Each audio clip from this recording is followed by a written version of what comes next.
భాగవతము దశమస్కందం పూర్వభాగం. యమలార్జున భంజనం. యశోదాదేవి కృష్ణుని తీసుకువెళ్ళి రోటికి కట్టేసింది. ఆయన విడిపించుకోవడం చేతకాని వాడిలా నటిస్తున్నాడు. కర్మపాశముల చేత లోకములన్నిటినీ కట్టగలిగిన పరమాత్మ తను ఆ కట్టు విప్పుకోలేని వాడిలా నటిస్తూ పెరట్లో ఏడుస్తూ కూర్చున్నాడు. కొడుక్కి శిక్ష వేశాను కదా అనుకుని అమ్మ తన పనిలోకి తాను వెళ్ళిపోయింది. గోపకాంతలు కూడా వెళ్ళిపోయారు. కృష్ణుణ్ణి అలా శిక్షించినందుకు గోపకాంతలు అనవసరంగా తల్లికి చెప్పి కృష్ణుణ్ణి బాధపెట్టిన వారమయ్యామని లోపల బాధపడ్డారు. ఇప్పుడు ఆశ్చర్యకరమైన ఒక లీల ప్రారంభమైంది. ఆ ఇంటి ప్రాంగణంలో 2 పెద్ద మద్ది చెట్లు పెరిగిపోయి ఉన్నాయి. అవి కొన్ని వందల సంవత్సరముల నుండి అక్కడ పెరిగిపోయి ఉన్నాయి కాబట్టి వాటి మానులు చాలా స్థిరమైన స్థితిలో ఉన్నాయి. వాటిని కూలదొయ్యడం అంత తేలికైన విషయం కాదు. రోటికి కట్టి వేయబడిన పరమాత్మ నెమ్మదిగా రాతిని ఈడ్చుకుంటూ పాకుతున్నాడు. అంత బలశాలి అయినా పాకుతూ వెనకాల రాళ్ళను ఈడ్చుకు వచ్చేస్తున్నాడు. ఆ 2 మద్ది చెట్ల మధ్య నుంచి పిల్లవాడు అటువైపు వెళ్ళిపోయాడు. ఈడుస్తున్న రోలు అడ్డం తిరిగింది. అది 2వ మద్ది చెట్లకి అడ్డుపడింది. కృష్ణుడు రాతిని ముందుకు లాగాడు. ఆ 2 మద్ది చెట్లు పెలపెలమని పెద్ద ధ్వనులతో పక్కకి పడిపోయాయి. ఆ 2 వృక్షముల నుంచి మహాపురుషులు 2 ఆవిర్భవించారు. ఆ చెట్లలోంచి బయటకు వచ్చిన 2 కూడా యక్షులు. వాళ్ళ పేర్లు నలకుబేర, మణిగ్రీవులు. వాళ్ళు కుబేరుని కుమారులు.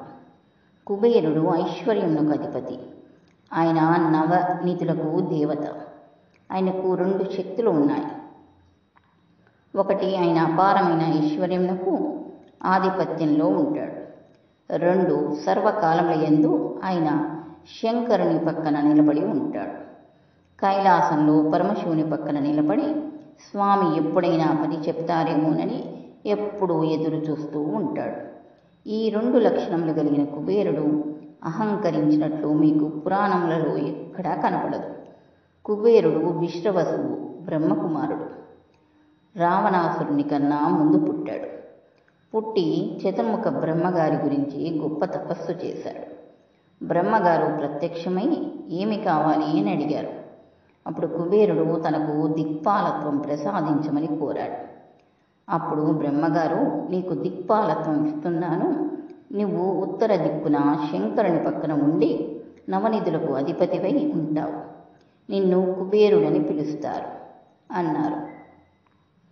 కుబేరుని జీవితంలో ఒకే ఒక్కసారి పొరపాటు జరిగింది.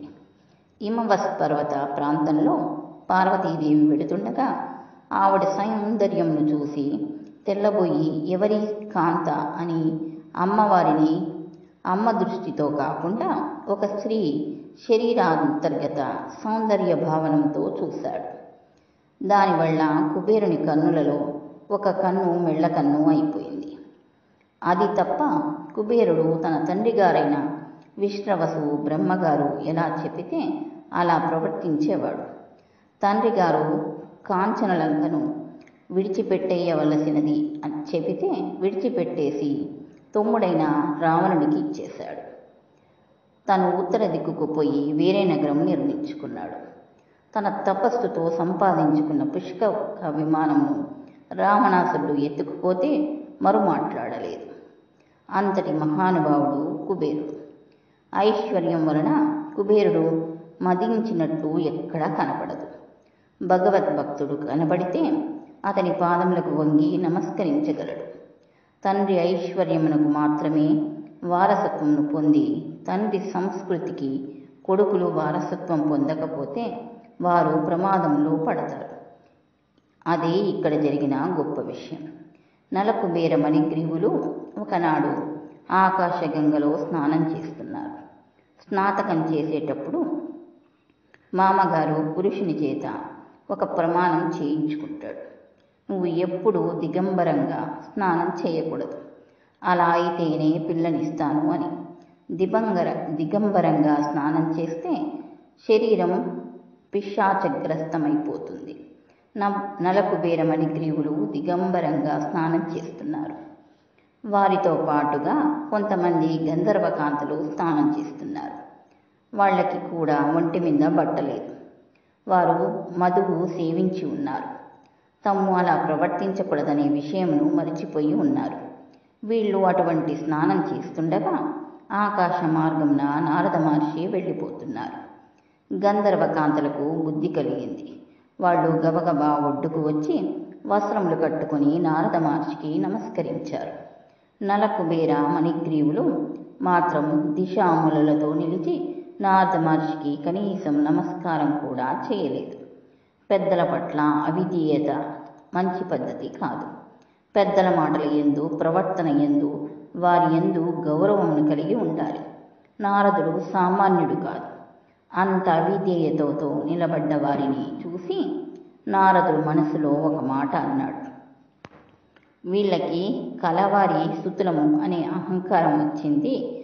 ఈ సంపాదన వీరి తండ్రిది. వీరు ఈ వేళ మదోన్మత్తులై ఉన్నారు. తండ్రి గుణముల యందు వీరికి వారసత్వం లేదు. కాబట్టి వీరికి ఈ ఐశ్వర్యంను తీసివేస్తాను. అప్పుడు వీరికి దేని వలన అహంకారం వచ్చిందో అహంకారం పోతుంది. వీళ్ళ కంటికి ఇప్పుడు కాటుక పెట్టాలి.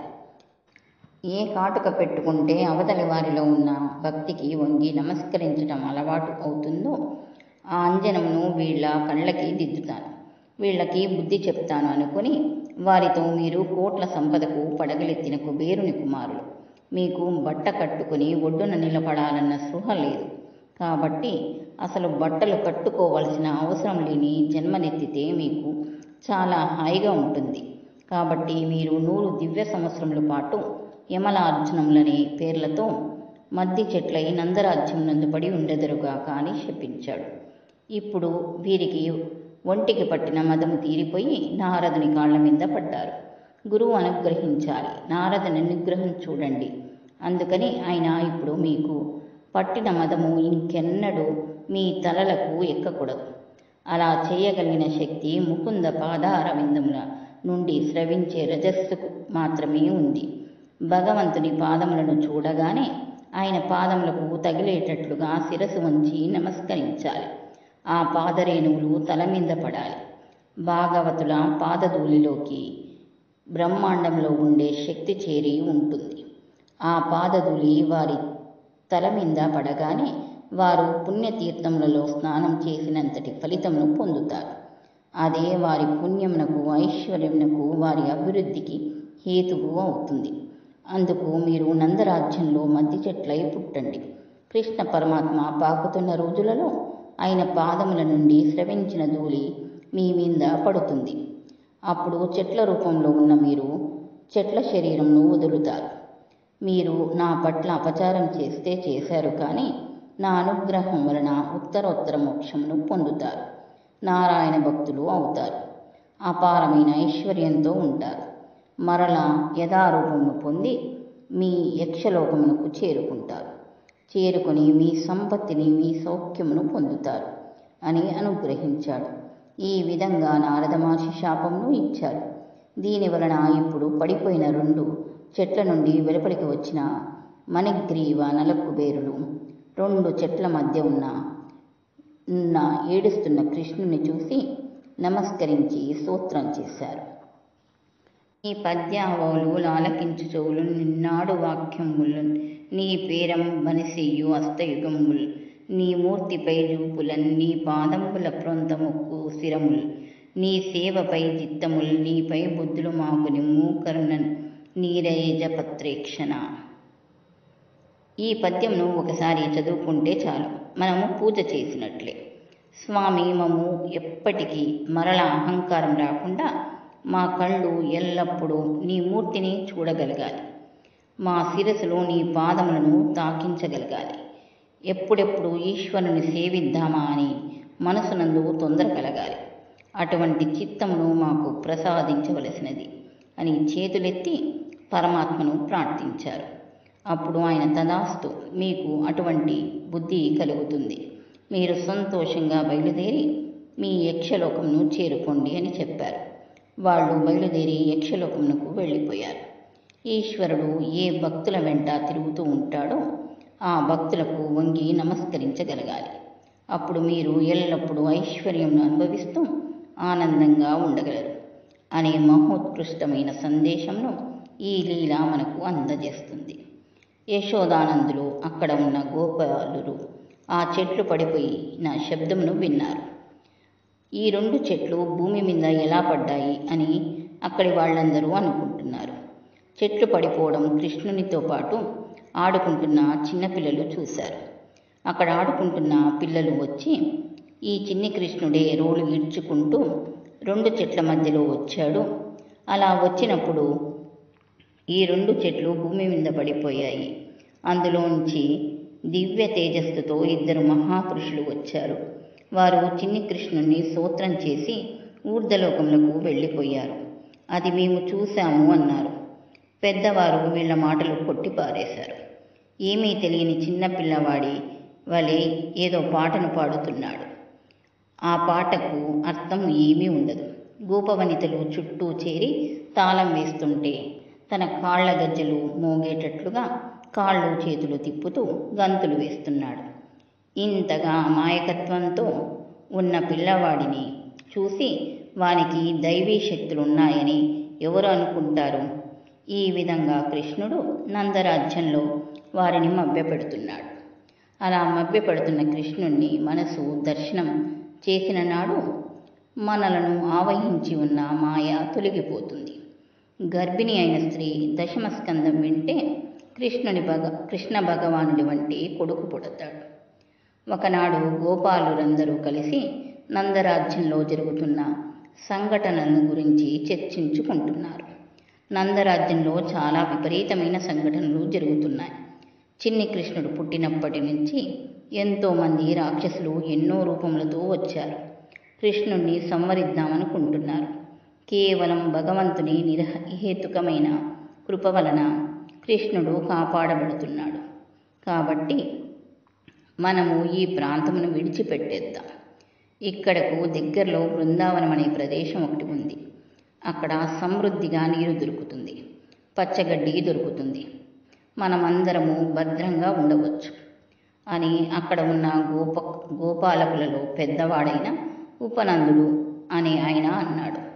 మిగిలిన గోపాలకులందరూ ఆయన చెప్పిన మాట విన్నారు. ఇప్పటికి కూడా భారతదేశంలో అత్యంత పవిత్రమైన ప్రదేశములలో బృందావనం ఒకటి.